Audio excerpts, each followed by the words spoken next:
Hola, ¿qué tal? Buenos días. Vamos a hacer un ejemplo para mostrar algunos detalles de un tipo de dato primitivo de C++ que son los enteros cortos, y lo vamos a utilizar con el calificador unsigned para tener un ejemplo de cómo se comportan y explicar algunos detalles sobre cómo se almacenan esos datos, que son datos enteros y que son datos simples, que así llamábamos a los datos que pueden contener un único valor. Así que yo me voy a ir de pantalla para dejar las cosas que realmente interesan en la misma, y nos vamos a pasar a un ejemplo que ya tenemos armado con el SINJAI. Ustedes han estado trabajando con algunos programas y haciendo uso de variables enteras. En este caso nosotros vamos a declarar una variable. Recordamos que las variables tenían que tener un identificador o nombre que tenía que cumplir con ciertas reglas, pero en este caso nuestra variable en particular es entera, es una variable entera corta y además es una variable que especificamos que no tenga signo, es decir, que va a representar únicamente valores positivos y el cero. También habíamos visto que las variables, si las declarábamos dentro de una función, en este caso la función main, eran variables locales, y esas variables tenían que ser inicializadas, ya sean en la declaración o con una sentencia, como en este caso, o ingresándola por teclado a través de cin, por ejemplo. Si no la inicializábamos, la variable tenía un contenido que llamábamos basura, porque no sabíamos qué había en ese momento en la memoria RAM que correspondía a la variable. Así que tenemos un programa por el momento muy sencillo, donde se declara una variable que tiene el valor 5. Mostramos con un cout el resultado de la variable y además queremos verificar cuántos bytes ocupa la variable. Estamos haciendo uso de una funcioncita de C que se llama sizeOf, a la cual le podemos pasar entre paréntesis el nombre de una variable o un tipo de datos como shortInt, y esa funcioncita me va a retornar cuántos bytes está ocupando realmente esa variable en memoria. Si nosotros ejecutamos este programa, el programa compiló, ya está ejecutando, me dice la ventanita de resultados de la compilación y me muestra que x tiene el valor 5 y que la variable x ocupa 2 bytes, que es el mensaje que se armó con toda esta línea de cout. El programa sigue, pero lo queremos ir explicando paso a paso, así que acá yo coloqué una línea que el efecto que tiene, la llamada asystem con pause, el efecto que tiene es justamente que aparezca este mensaje en pantalla, presione una tecla para continuar y espere que el usuario pulse enter para seguir. Pero lo vamos a ir viendo por partecitas, y entonces volvemos a la tabla de tipo de datos. Las variables de tipo entero corto ocupan 2 bytes en memoria. Eso es lo que dice la especificación del lenguaje C. Pero también me dice que las variables de tipo shortInt tienen un rango de valores que va desde el valor negativo menos 32.768 al valor positivo 32.767. Acá no lo tenemos en este cuadro, pero la especificación de variables de tipo unsigned shortInt, como la que yo estoy usando en el programa, hace que este rango se desplace solo para contener valores positivos. El más chico va a ser un 0 y el más grande va a ser 65.535. Y ahora vamos a intentar explicar por qué sucede eso. Nosotros ya estuvimos viendo, voy a abrir un archivito que había preparado para esta clase, y que era este. Nosotros en la presentación habíamos estado hablando un poco de almacenamiento de datos en una computadora, y habíamos visto que un bit era lo que entendíamos como un dígito binario. La bibliografía dice que bit es la contracción de binary digit. Al menos eso es lo que dice la bibliografía, es decir que cuando ustedes se acuerdan de binary digit y lo contraen para quedarnos con B, I y la T, tenemos la palabrita bit para definir o para representar un dígito binario.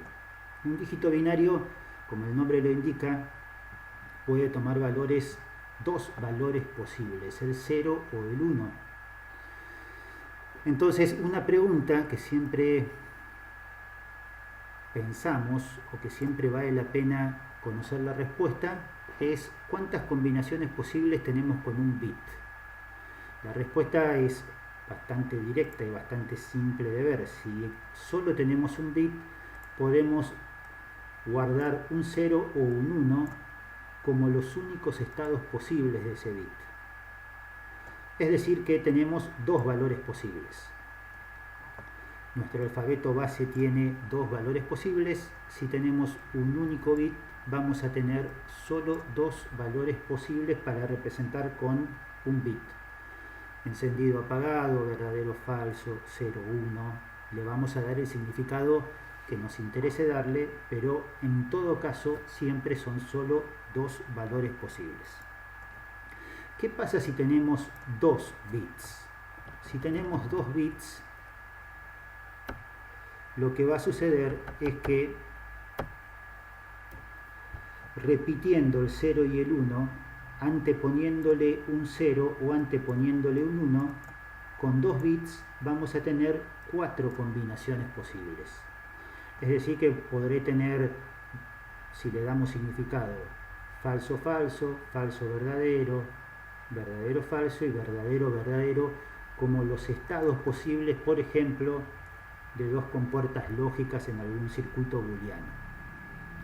Estas cosas ustedes las van a estudiar con más detalle en alguna otra materia, pero a mí me interesaba mostrarles cómo se almacenan los datos de tipo entero y qué significa que una variable tenga, como decía el cuadro de acá, 2 bytes. Si hablamos de bytes que tienen 8 bits cada uno, estos 2 bytes representan 16 bits. Así que nosotros queremos saber, por ejemplo, en una variable entera, ¿cuántos valores podemos tener con 16 bits? Pero todavía vamos por 2 bits. Sigamos un poquito más con este ejemplo y digamos, ¿qué pasa si tenemos 3 bits? Con 3 bits vamos a tener algo semejante al ejemplo anterior y vamos a decir, tomo los 4 valores que teníamos con 2, le antepongo un 0 a todas las combinaciones de 2 bits y le antepongo un 1 a todas las combinaciones de 2 bits. Voy a tener 8 combinaciones posibles. Por ejemplo, con esas 8 combinaciones posibles podría representar los números enteros desde el 0 hasta el 7 en sistema decimal, en base 10. Yo podría asociar las 7 combinaciones de números de 3 dígitos binarios, las 8, combinaciones de números de 3 dígitos binarios, a los valores entre el 0 y el 7, que en total son 8 combinaciones posibles. El esquema ese lo podemos repetir para 4 bits, para 5 bits, pero ya siempre vamos a seguir el mismo proceso y vamos a ir por cada bit que agreguemos, vamos a ir duplicando la cantidad de combinaciones posibles. Así que si nosotros hacemos que esto avance un poquito y llegamos a los 16 bits, imagínense ustedes que tendríamos una tira en el primer valor de 16 ceros y una tira para el último valor de 16 unos. Siguiendo con los mismos cálculos que veníamos haciendo, la cantidad de combinaciones posibles con 16 bits es lo mismo que 2 elevado a la 16. Ese resultado yo lo tenía en todos los ejemplos anteriores. Con 3 bits teníamos 2 elevado a la 3, 8 combinaciones posibles. Con 2 bits, 2 elevado a la 2. Con 1 bit, 2 elevado a la 1, las dos combinaciones posibles. Con 16 bits tenemos 65.536 combinaciones posibles. Así que las variables enteras que ocupan 2 bytes en memoria, sean con signo o sean sin signo, como lo son por default los tipos de datos short int, pueden almacenar 65.536 combinaciones posibles. Esa es la cantidad de valores que hay en este rango, del menos 32.768 negativo a 32.767 positivo. Si no consideramos el signo, se usa un bit para el signo, si no consideramos el signo, todo esto se desplaza desde 0 a 65.535, que va a ser el valor que corresponde a todos los unos. Así que después yo les pido que lo intenten seguir de nuevo al ejemplo.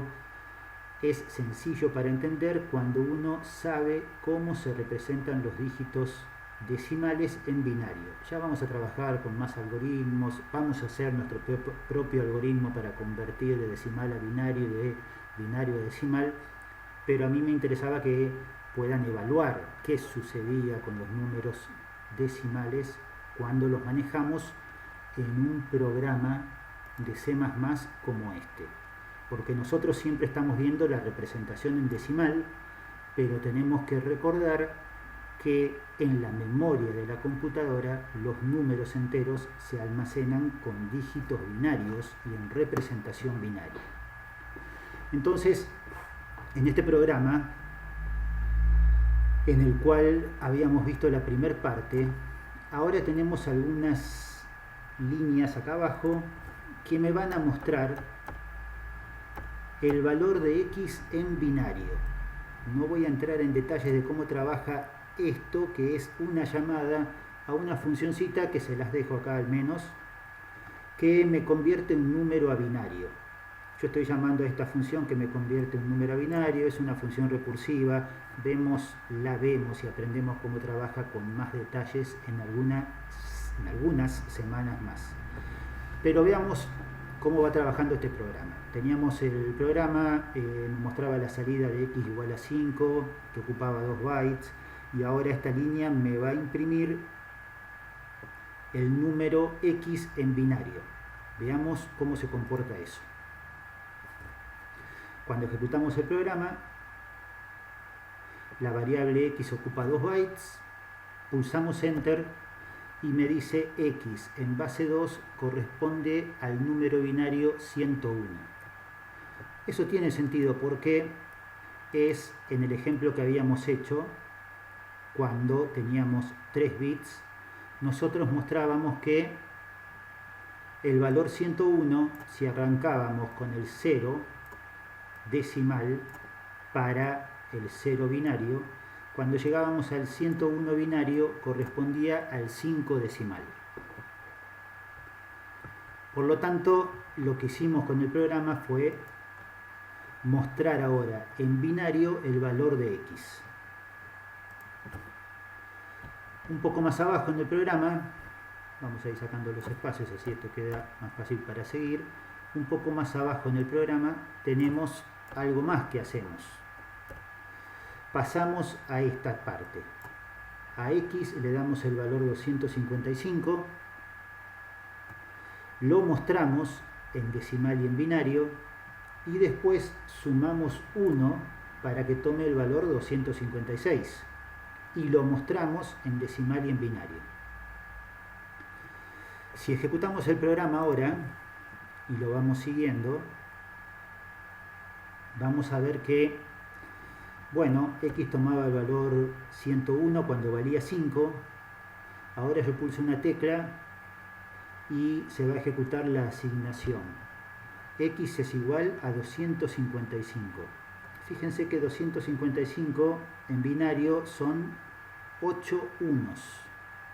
Cuando tenemos 8 unos estamos ocupando un byte. Cuando le damos el valor 256, lo que sucedió fue que pasamos al número binario 1 seguido de 8 ceros. Eso corresponde al valor decimal 256. y estamos viendo que en realidad ahora estamos ocupando 9 bits o un byte completo y un bit del byte de al lado, por decirlo de alguna forma, ¿sí? Pero como todavía estamos ocupando bastante menos de 16 bits, está todo bien y los cálculos nos tienen que dar sin ningún inconveniente, tanto en decimal como en binario. Veamos un poco más cómo podemos encontrar algo interesante. Cuando vimos el archivito de texto decíamos que el valor máximo que se podía mantener o almacenar en una variable entera, corta y sin signo era 65.535. Entonces lo mostramos en decimal y en binario, y esto cuando veamos la representación de 65.535 en decimal y en binario, tengo ese numerito y tengo el número en base 2 que corresponde a, lo pueden contar, 16 dígitos unos. El número más grande que se puede almacenar en una variable entera, corta, sin signo, implica usar 16 unos como dígitos binarios. Así que ahora vamos a ver qué es lo que sucede cuando ejecutamos estas líneas que tenemos acá abajo, que las vamos a repasar primero, para que ustedes piensen qué me va a mostrar este programa cuando yo lo ejecute antes de hacerlo. Fíjense, yo estoy haciendo un cout de x más 1. X vale 65.535. Así que esta expresión, x más 1, en matemáticas me va a dar evidentemente 65.536. ¿Me mostrará lo mismo este cout? La segunda pregunta viene con la línea siguiente. A la variable x la voy a incrementar en 1. Otra vez sucede lo mismo, porque acá no la estoy incrementando la variable x, ¿no? Acá tengo una expresión que se evalúa, me retorna 65.536 y se le pasa al cout para que lo imprima a ese valor. Acá tengo una asignación. En la asignación teníamos la variable de la izquierda que recibe un valor, la expresión de la derecha que se evalúa en primer lugar, se obtiene 65.536 y se le asigna a la variable x, que es entera, corta y sin signo. Después de esa asignación, ¿qué valor va a quedar en x? Y vamos a imprimir en este cout, y lo vamos a imprimir en decimal, y lo vamos a imprimir en binario. Así que ahora que ustedes pensaron que me va a mostrar estos tres couts, veamos y expliquemos si podemos un poquito cómo se comporta ese código. Y pasamos otra vez por todo el programa. Arrancábamos con x igual a 5, después pasábamos a 255 y 256, después pasábamos al 65.535 y ahora venía en primer lugar el cout de x más 1 y después el incremento de x y la impresión de x como decimal y como binario. Cuando ejecutamos esas sentencias me va a decir x más 1 es 65.536, lo cual es correcto, sin dudas, pero después hicimos la asignación de x más 1 a x y el valor que me muestra para x es 0, tanto en decimal como en binario. ¿Por qué sucedió esto? Ustedes lo tienen que pensar y darse cuenta de que esto sucedió por lo siguiente. La representación de 65.536 es un 1 seguido de 16 ceros, de manera semejante a como cuando pasábamos de 255 a 256 ocupábamos un bit, el más significativo, del byte de al lado. Ahora, cuando pasamos de 65.535 a 65.536, este resultado en binario sería un 1 seguido de 16 ceros, pero estaría teniendo 17 bits, más que 2 bytes. Entonces, evidentemente el compilador hace el cálculo, lo tiene en memoria temporal, se lo puede pasar al cout.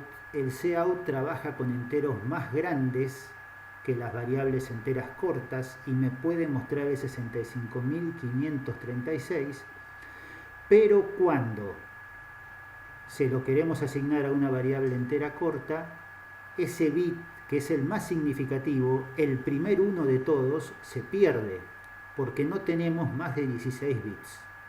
Es decir, que X ahora tiene 16 bits en cero, pero si lo mostramos de la manera en que lo mostramos nosotros, solo se muestra el primero, porque no tienen sentido todos los anteriores, ¿no?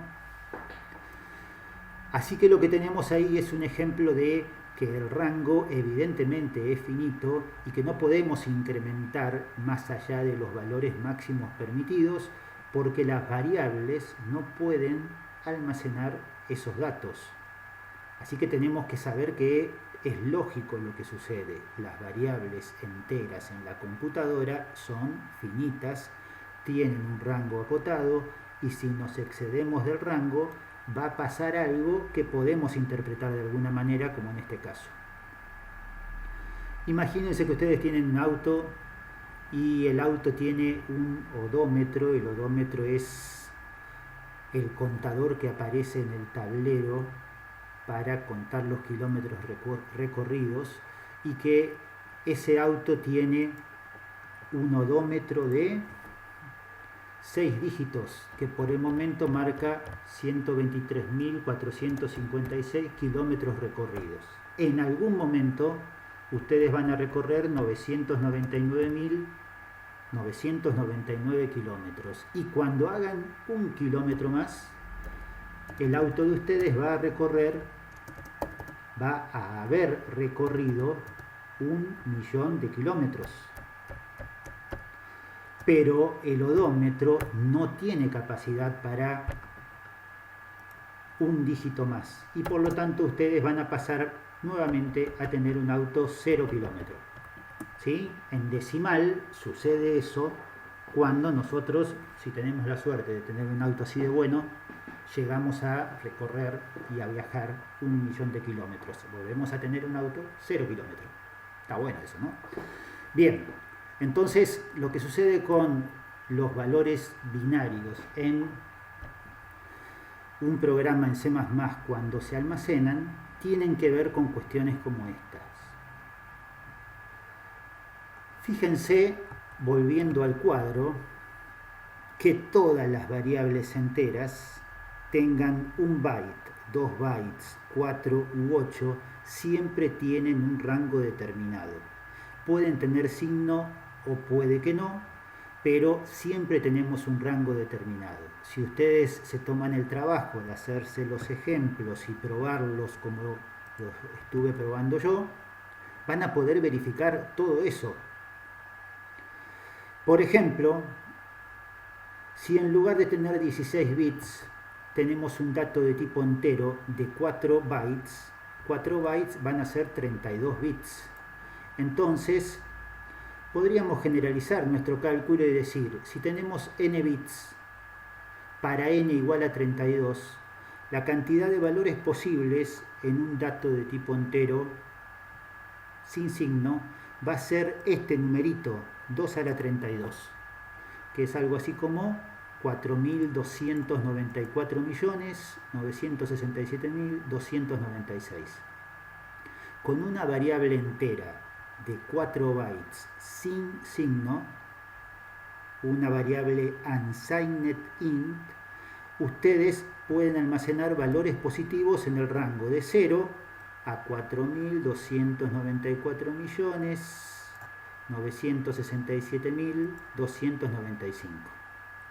Ese valor, cuando le agregan el bit de signo, o cuando uno de los bits, mejor dicho, lo usan para el signo, ese rango de valores se desplaza y van a tener menos 2.147 millones positivos a 2.147 millones, etcétera, positivos. Recién dije positivos, ¿sí? Estos eran negativos y estos son positivos.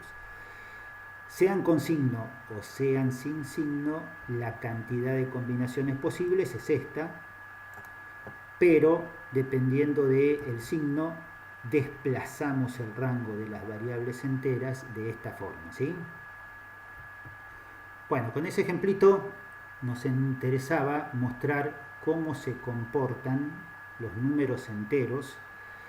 Es más fácil de ver este ejemplo cuando solo manejamos los positivos, pero si ustedes quieren probarlo con las otras variables enteras, van a tener resultados similares y van a poder ir visualizando cómo se comportan esas variables cuando nos pasamos de los valores límites.